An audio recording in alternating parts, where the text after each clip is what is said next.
एक शख्स की मौत पर पूरा जमाना रो रहा है। शख्सियत ऐसी थी कि उसके किस्सों का शोर हो रहा है। कुणाल किशोर ने आचार्य कुणाल किशोर बनने के सफर में जो सेवा और सामाजिक काम किए, उनके बारे में लिखा जाना या चर्चा होना आम है। लेकिन इस रास्ते पर चलने के लिए उन्होंने क्या छोड़ा? कैसे प्रदेश के मुखिया से बेखौफ ये व्यक्ति आईपीएस अधिकारी से आचार्य बन गया? कब्र से शव निकालने से लेकर लालू यादव से लड़ाई तक कुणाल किशोर के बारे में सब बताएंगे हम आज की इनसाइड स्टोरी में। नमस्कार, मेरा नाम है मेघना सचदेवा और आप मुझे देख रहे हैं लोकमत हिंदी पर।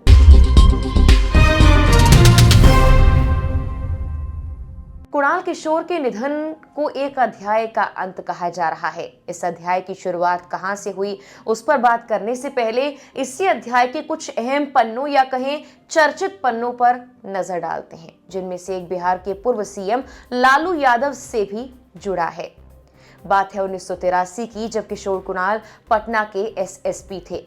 उनके एसएसपी रहने के दौरान ही पटना स्टेशन के बाहर स्थित महावीर मंदिर का जीर्णोद्धार शुरू हुआ था। लेकिन दौर ऐसा भी आया जब लालू यादव महावीर मंदिर के एक हिस्से को तोड़ना चाहते थे। अपनी सरकार के मंत्रियों और पुलिस प्रशासन के आला अधिकारियों के साथ लालू यादव महावीर मंदिर के एक हिस्से को तोड़ने पहुंच गए थे। लेकिन तब किशोर कुणाल ने ऐसा किया कि लालू को बेरंग वापस लौटना पड़ा। महावीर मंदिर के एक हिस्से को ध्वंस करने वाली घटना के मात्र 72 घंटों के अंदर ही चारा घोटाले का जो जिन बोतल के अंदर बंद था वो बाहर आ गया। 20 दिनों के बाद पटना के एक अखबार के मुख्य पन्ने पर एक रिपोर्ट भी छपी। जब से लालू प्रसाद ने किशोर कुणाल और महावीर मंदिर से बैर लिया, तब से लालू प्रसाद के दुर्दिन आ गए हैं। किशोर कुणाल की जीवनी दमन तक्षकों में महावीर मंदिर के एक हिस्से को तोड़ने वाले वाकये का जिक्र किया गया है। लालू यादव जब बिहार के सीएम बने, उसके कुछ वक्त बाद उन्होंने पटना के महावीर मंदिर के महंत और शंकराचार्य के रूप में रमई राम के नाम को भी आगे किया। लेकिन किशोर कुणाल ने यहां भी लालू यादव को बड़ा झटका दे दिया। 1993 में किशोर कुणाल ने महावीर मंदिर में दलित पुजारी की नियुक्ति भी कर दी। कुणाल के इस कदम ने लालू को परेशान कर दिया, उससे लालू यादव हार खा गए। 1993 में कुणाल किशोर ने अयोध्या के संत रविदास मंदिर के फलाहारी सूर्यवंशी दास को पुजारी बनवा दिया। ये लालू यादव के लिए तब सबसे बड़ा झटका माना गया था। यहां तक कि जब 2 जुलाई 1996 को लालू यादव ने किशोर कुणाल को कह दिया था कि कुणाल महावीर मंदिर में वर्दी पहन के घंटा बजाता है, ऐसे अफसर को कान पकड़कर निकाल देना चाहिए और जेल भेज देना चाहिए। लालू की इस टिप्पणी को कुणाल किशोर ने आपत्तिजनक और अपमान मूलक करार दिया था। लालू यादव से अपील की कि 24 घंटे के अंदर सार्वजनिक माफी मांग लें, नहीं तो कानूनी कार्रवाई के लिए भी तैयार रहें। कहा जाता है कि इस अफसर से परेशान होकर लालू यादव ने 1996 में केंद्र की एचडी देवेगौड़ा की सरकार बनने पर किशोर कुणाल को बिहार से हटाने को लेकर सरकार पर दबाव बनाया। किशोर कुणाल का तबादला भी किया गया, लेकिन उन्होंने उसे केंद्रीय प्रशासनिक प्राधिकरण कैट में चुनौती दी। इससे फैसला किशोर कुणाल के पक्ष में आया, यानी लालू यादव की सारी कोशिशें नाकाम साबित हो गई। खैर, लालू और कुणाल किशोर के बीच की खटास पर बताने को बहुत कुछ है, लेकिन आज की इस कहानी में हम उनके आचार्य बनने के सफर पर मुख्य तौर पर बात करना चाहते हैं। वीडियो के आखिर में आपको एक दिलचस्प किस्सा और बताएंगे, जब कुणाल किशोर ने कब्र से एक शव निकलवाया था। अब आते हैं कुणाल किशोर की कहानी की शुरुआत पर। कुणाल किशोर का जन्म मुजफ्फरपुर के बरूराज गांव के एक भूमिहार परिवार में 10 अगस्त 1950 को हुआ था। उनके पिता रामचंद्र शाही किसान और समाज सेवी थे। उनकी मां रूपमती देवी गृहिणी थी। किशोर कुणाल की शुरुआती शिक्षा गांव के ही एक स्कूल में पूरी हुई। बरूराज हाई स्कूल से उन्होंने मैट्रिक की और उसके बाद इंटर की पढ़ाई एलएस कॉलेज मुजफ्फरपुर से की। आगे पढ़ाई के लिए पटना चले आए। किशोर कुणाल ने साल 1972 में सिविल सर्विसेज का एग्जाम पास कर लिया। वो गुजरात कैडर के आईपीएस अधिकारी बन गए। गुजरात के आणंद जिले में उनकी बतौर एसपी पहली पोस्टिंग थी। 1983 में आचार्य किशोर कुणाल पटना के एसएसपी बनाए गए थे। कहा जाता है कि जिस वक्त वो पटना आए थे, उनकी छवि एक कड़क अफसर के रूप में थी। जो युवक लफंगे किस्म के थे, उनके बीच ये डर था कि अगर किसी ने अपनी शर्ट की बाहों मोड़ रखी है तो उसे कतर दिया जाएगा। हालांकि ऐसा कुछ हुआ तो नहीं, लेकिन किशोर कुणाल की छवि हमेशा ऐसी ही रही। आचार्य किशोर कुणाल भले ही एक पुलिस अफसर के रूप में पटना में काम कर रहे थे, लेकिन इस दौरान उनका जुड़ाव आध्यात्मिक क्षेत्र में बढ़ता रहा। अक्टूबर 1983 में पटना महावीर मंदिर के जीर्णोद्धार को लेकर आचार्य किशोर कुणाल ने काफी काम भी किया था और कार सेवा के जरिए इस मंदिर का जीर्णोद्धार किया गया। साल 2001 में जब उन्होंने अपनी नौकरी छोड़ी, तब से लेकर लगातार वो धर्म, अध्यात्म और जनसेवा के रूप में काम करते रहे। आईपीएस के रूप में अलग अलग पदों पर सेवा देते हुए 2001 में उन्होंने अपनी नौकरी से इस्तीफा दे दिया और धर्म अध्यात्म की दुनिया में आ गए। बिहार राज्य धार्मिक न्यास बोर्ड के अध्यक्ष के रूप में उन्होंने कई महत्वपूर्ण सुधार किए।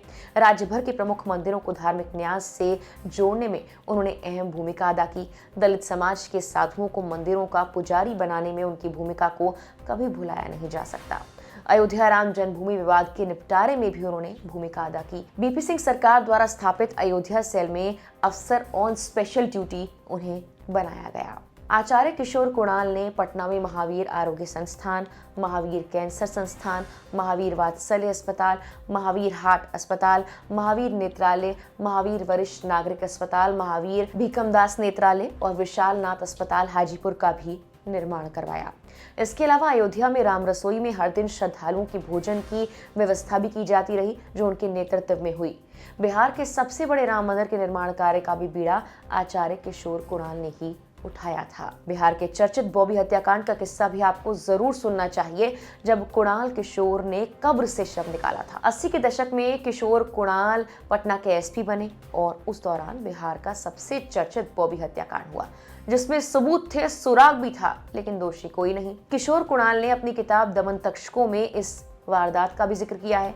पटना से दिल्ली की सियासत में भूचाल ला देने वाले इस हत्याकांड ने बिहार के तत्कालीन मुख्यमंत्री जगन्नाथ मिश्रा का भी सिंहासन हिला दिया था। सरकार बचाने के लिए तत्कालीन मुख्यमंत्री ने इस मामले को सीबीआई को सौंप दिया था। सीबीआई आज तक बॉबी के हत्यारे को पकड़ नहीं पाई। बॉबी उर्फ श्वेता निशा मर्डर केस पर कुणाल ने अपनी किताब में एक दोहा लिखा, समरथ को नहीं दोष गुसाई। बॉबी मर्डर केस एक ऐसी महिला का मर्डर था जिसमें अवैध संबंध, अपराध और राजनीति ये सब कुछ शामिल था। किशोर कुणाल के पटना एसपी की कमान संभालने के कुछ ही दिन बाद ये मामला अखबारों की सुर्खियों में छा गया।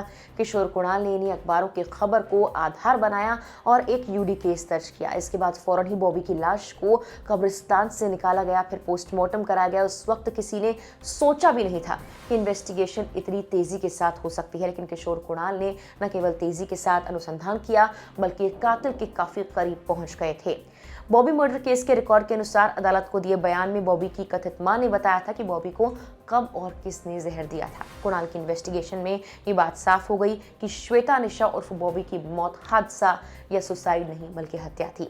इस हत्या में तत्कालीन सरकार के कई विधायक समेत एक कद्दावर नेता भी शामिल था। कहा जाता है कि इसी बीच तत्कालीन सीएम जगन्नाथ मिश्रा पर 2 मंत्रियों और कई विधायकों ने सीबीआई जांच का दबाव बनाया, यहाँ तक कि सरकार गिराने की भी धमकी दी गई। सत्ता सिंहासन को डोलता देख तत्कालीन मुख्यमंत्री ने जांच सीबीआई को सौंप दी। जांच हुई और आखिर में सीबीआई से आरोपियों को अभेदान मिल गया। जांच में आरोपी दोष मुक्त करार दिए गए। लेकिन आज भी जब इस हत्याकांड की चर्चा होती है तो किशोर कुणाल के बारे में लोग जरूर कहते हैं कि पटना में कुणाल साहब जैसा एसपी फिर नहीं देखा, कब्र से ही लाश निकाल ली थी।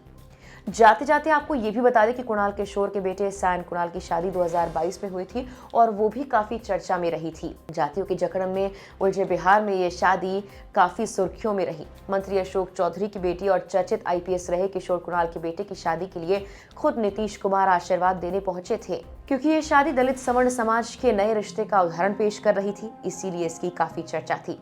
सायन कुणाल और शांभवी चौधरी की शादी जोरों शोरों से हुई थी। शांभवी चौधरी इसी साल लोकसभा चुनाव में समस्तीपुर सीट से जीतकर सांसद बनी हैं। वो देश की सबसे कम उम्र की सांसद बनी तो काफी चर्चित हुई। प्रधानमंत्री नरेंद्र मोदी ने भी उनकी तारीफ की थी। वहीं आचार्य किशोर कुणाल के निधन के बाद उनके समधी अशोक चौधरी का रो रो कर बुरा हाल है। निधन की खबर सुनते ही वो अस्पताल पहुंचे तो फफक पड़े। इसके बाद आवास पर भी रोते बिलखते दिखाई दिए। फिलहाल के लिए इस वीडियो में इतना ही।